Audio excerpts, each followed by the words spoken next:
This is the story of two sisters, Jessica Tate and Mary Campbell. These are the Tates, and these are the Campbells. And this is Soap. You shut up! Go!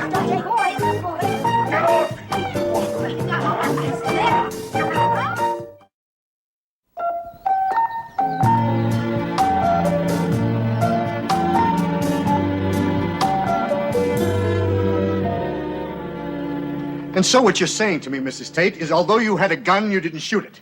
You had a knife and you didn't use it. You had a brick and you didn't throw it. Is that what you're asking me to believe, Mrs. Tate? Chester, is this my lawyer?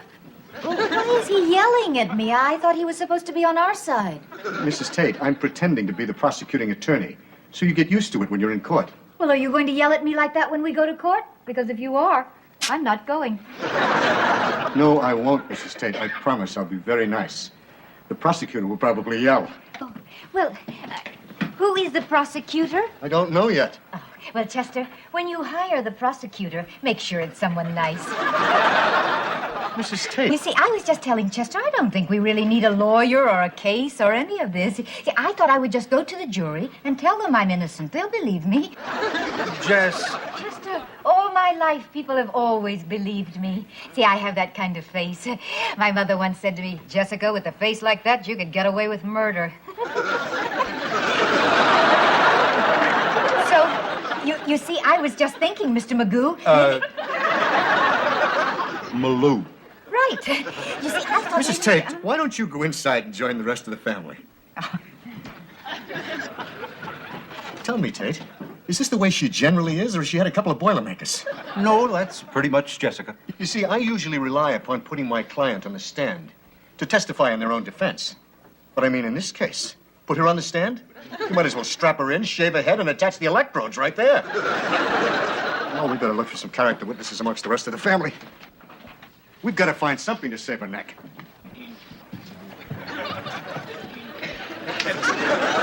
Everyone, this is E. Ronald Malou. He'll be handling Jessica's case. Thank you all for coming. Good afternoon, everyone. Please, sit down.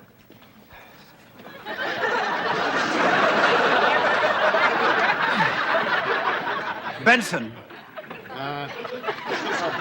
Now, you were very kind to come in Mrs. Tate's behalf. What we're looking for are good character witnesses. So please remember, if there is anything in your past that might discredit you, tell me now. I don't want to call you as a witness, only to have the prosecution reveal something about you that's embarrassing that I didn't know. Now, Mrs. Campbell? Jessica is the dearest, most wonderful, kind, good-hearted sister there ever was. And she didn't do it. Oh, that's very nice, Mrs. Campbell. But I think the jury might find your testimony a little partial. But thank you anyway. Mr. Campbell, where's Mr. Campbell? See that? I am invisible. He doesn't know where I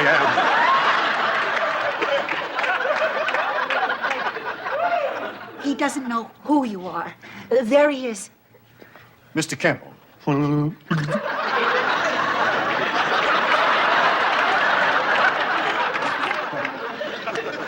Hello?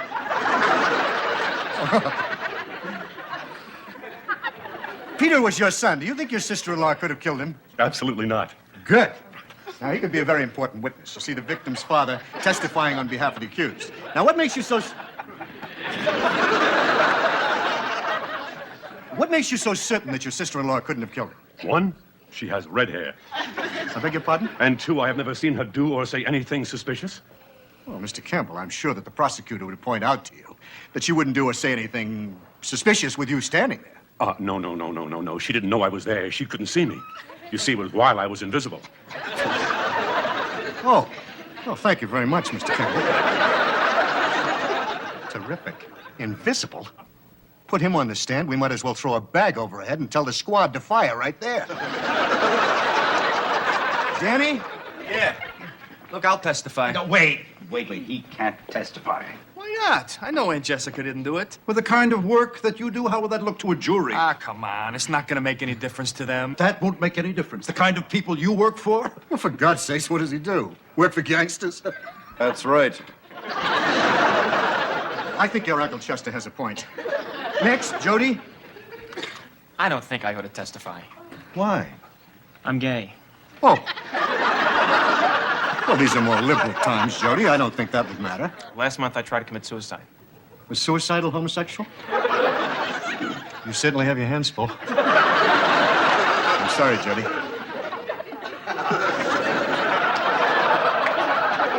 Next, Chuck. Where's Chuck? Now, Chuck, you are the deceased brother. That's right, and I'm Bob. Is there any reason that you can't That testify? is Bob D.O.B. Bob, would you please? He's talking to me. Yes, well, he's making a big mistake. Will you just shut up? Don't tell me to shut up, you moron. Don't call me a moron. Jerk, jerk. I tell you, I'm not going to tell you. I'm not going to tell you. I'm not going to tell you. He's talking to a doll. No, actually, he's arguing with a doll. Well, that's wonderful. I have for character witnesses Al Capone, Tinkerbell, Punch and Judy, and the Invisible Man. Is there something wrong? Jessica, the Campbells have been no help at all. No help? Well, you see, we don't usually have murder suspects among our relatives to help. You see, we haven't had much practice in helping killers. Got it? Listen, you lunatic! What? That's all right. Let him go. Let him go. Don't hold him. Can't see me now.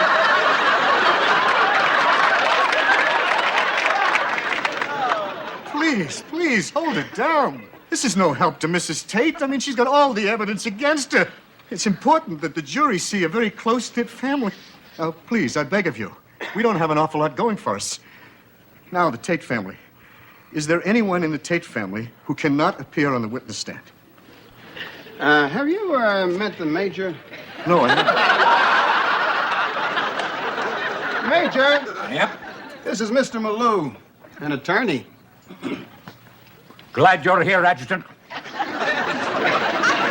It's about time we court-martial some of these panty-waist mama's boys who go over the hill.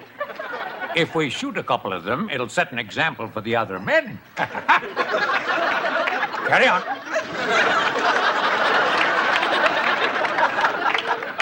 Oh, my God. That's Jessica's father. Uh-huh. Okay. Eunice? Yes. Is there anything that could damage your testimony? No. Want a bit? Nobody knows. Knows what? I know. What do you know? You're the only one who knows. I don't know. If I know, you never know who else knows. You know, you're right. I know. I can't testify. I know. How about you? What about me? How long have you worked for the Tates? Forever. Do you have any secrets? Of course I got secrets. Well, can you tell me? Well, if I told you, they wouldn't be secrets. Could you appear on the stand? Yes. Terrific. Now, Mr. Tate. I love it. A man who leaps on anything with a heartbeat, and he can testify? That's enough, Bert. Of course, if he'd been invisible like me, no one would know. Then, I don't know, I wonder if an invisible man can... There it is, something we have to test later on. Mr. Malou. I can't testify. Why not? Well, my ex-mistress may report some illegal stock manipulations to the SEC. Actually, in a few days, I may be needing your help. I was wondering, do you have family rates? Oh, Betsy, please don't go. I need you for a witness.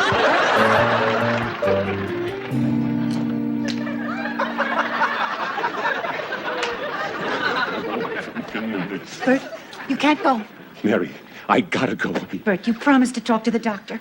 It's a bad idea. I'm in a lot of danger here. What are you talking about? It's Dr. Medlow. He's your friend. You know him. Mary, please. He's a psychiatrist, right? Right. Right. I said I would come down here. I thought all I would have to do is just show up and become invisible for him. But I'm getting nervous. And when I'm nervous, I perspire. And when I perspire, I get wet. And when I'm wet, I cannot make myself invisible. Now, suppose he wants a demonstration and I can't give it to him. Being a psychiatrist, he's going to say, this guy's a loon. Let's lock him up. I got a lot of work to do in my investigation. I can't take a chance. It's too risky. I'm sweating and I'm leaving. Bert, you're not invisible. You cannot make yourself invisible. You have never been invisible.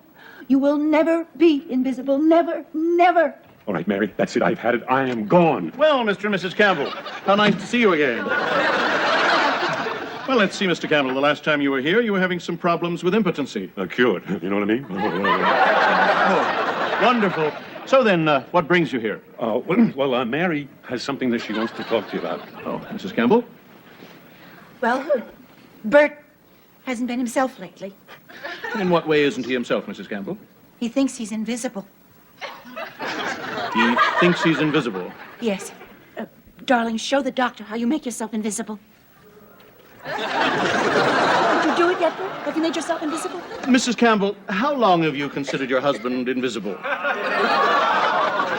I don't consider him to be invisible. He considers himself to be invisible. And you don't believe it at all? No. Not just a teeny bit, perhaps. No. Bert. It's all right, Mrs. Campbell. Now, you and I can have a nice, quiet talk.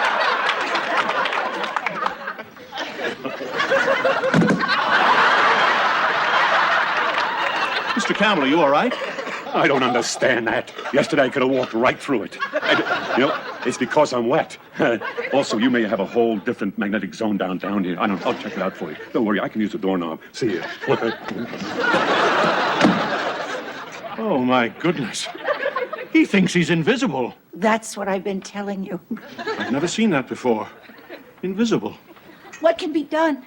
Well, in the movie, Claude Rains covered himself with a bandage from head to foot and wore sunglasses. Dr. Nettle. I'm sorry. Well, this is an acute reactive psychosis, which we do see. I suggest we consider putting him into the Neuropsychiatric Institute for observation. You mean put him away? Oh, but he's harmless. Well, at the moment, yes. I don't know. Think about it, Mrs. Campbell. Now, I'll call you tomorrow, but do think about it. I mean, anyone who entertains the idea that he might be invisible really needs help. I know. That's why I came here. I'll call you tomorrow, Mrs. Campbell.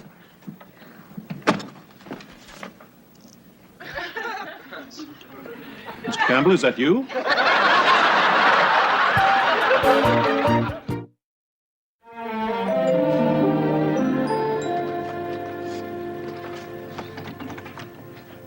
Corinne, I want to talk to you. Please, Corinne. My, this is nice.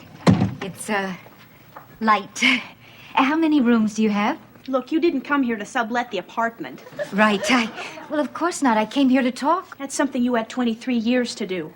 That's true, but, Corinne, it just wasn't quite that simple.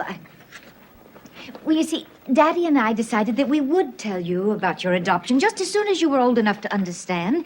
And, well, it would have been silly to tell you before then. I mean, easier, but silly. And, well, when you were old enough, Daddy and I thought about it, and we decided to wait. Because, Corinne, it was that exact month that you were having braces put on your teeth, and you were very upset about that. And you were also terribly upset because you were the first girl in your class to get a bra, and the boys were snapping the back of it. You see, Corinne, Daddy and I just didn't want to upset you anymore that month. Well, what about the next month? Well, you were still upset about your braces. And after that? Pimples. And then? Your first period. And then? I was afraid. Oh, Corinne, I loved you the way I loved all my children. And I was afraid that if I told you who you were and where your real parents were, you'd leave and go to them. Which was not too unlikely at the time, Corinne, because you blamed Daddy and me for your braces and your bra and your pimples and your period. I lived through your drinking shoe polish and eating a worm. I made ballerina costumes and baked birthday cakes, and I laughed with you when you dressed the dog in Eunice's clothes. And I cried with you when Johnny Carrington left you in the 7th grade for that hussy Rita Lewis. Because you were my child. And you were no less my child than had you come from my womb. Corinne, love does not come from having shared the same body. Love comes from having shared a lifetime.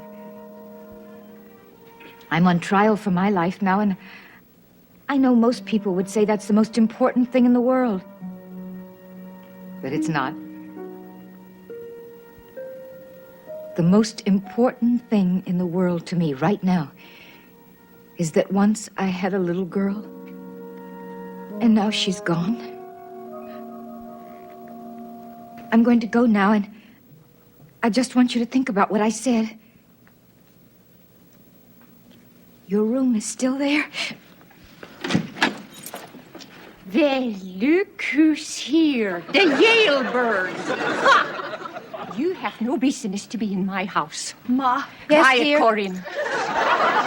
You kept my child away from me for 23 years. For 23 years I couldn't be with my baby. And I want you never to set foot near her again. I want you to go now. 23 years? Well, you think about that. Because all I know is that if anyone had taken my baby away from me, I would have moved heaven and earth to find her. And it wouldn't have taken 23 years. Ha!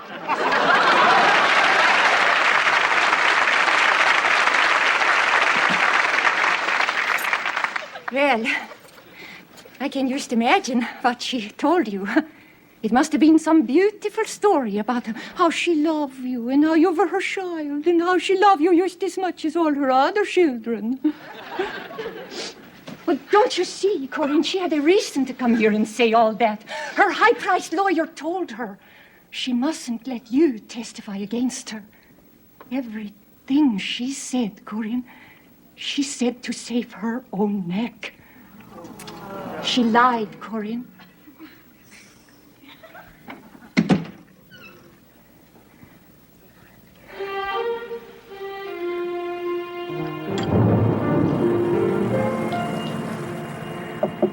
Who is it? It's me.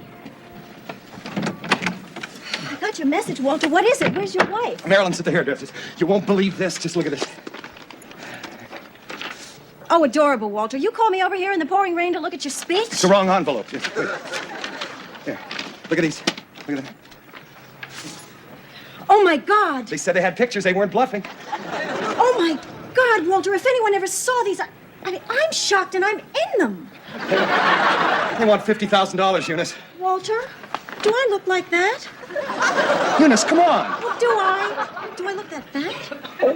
From that angle, yeah. Oh, God, I just look awful. I look like I'm 110 years old. A man sitting in a tree doesn't take flattering pictures, Eunice. Well, we have a family photographer, Ben Evans, who's taken gorgeous pictures of me. Eunice. What? They want $50,000.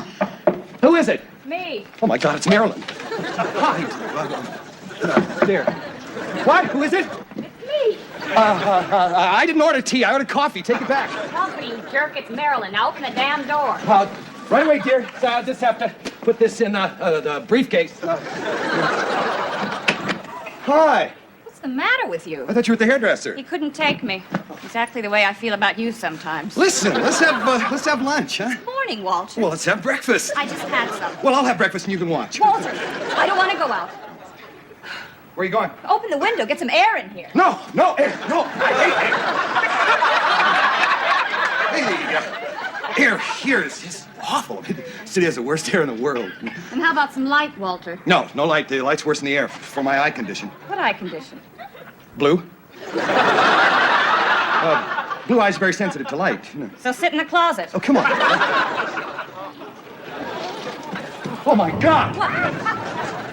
It's raining. Woo. So what? Oh, my God. Are you all right? I hate heights. Don't look down. What? Nothing. Walter, you just said something. No, I was talking to the pigeons. I hate pigeons. They're filthy things. What? Your speech, sir. What about my speech? I'm here to pick it up for the press. Oh, right, yeah. Here you go. Oh, okay. There. Hey, all right. Yeah. Okay. Walter, what the hell's the matter with you? What are you talking about? You're acting so strange, so jumpy. I am not. What's this? Give me that. Oh, it's my speech. Oh, my God. That means that he got... The pictures! What pictures? Publicity pictures.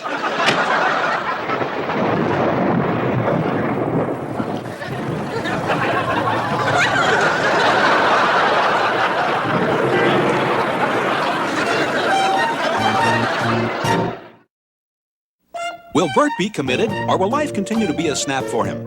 Will Corinne go to Jessica or stay with Ingrid? What will Corinne do on Mother's Day? Will Malou defend Jessica without character witnesses? Or will he put Al Capone, Tinkerbell, and the Invisible Man on the stand? Will Eunice get off the ledge? Will Congressman McCallum get the pictures back? If he doesn't, will Eunice want to get off the ledge? These questions and many others will be answered on next week's episode of Soap.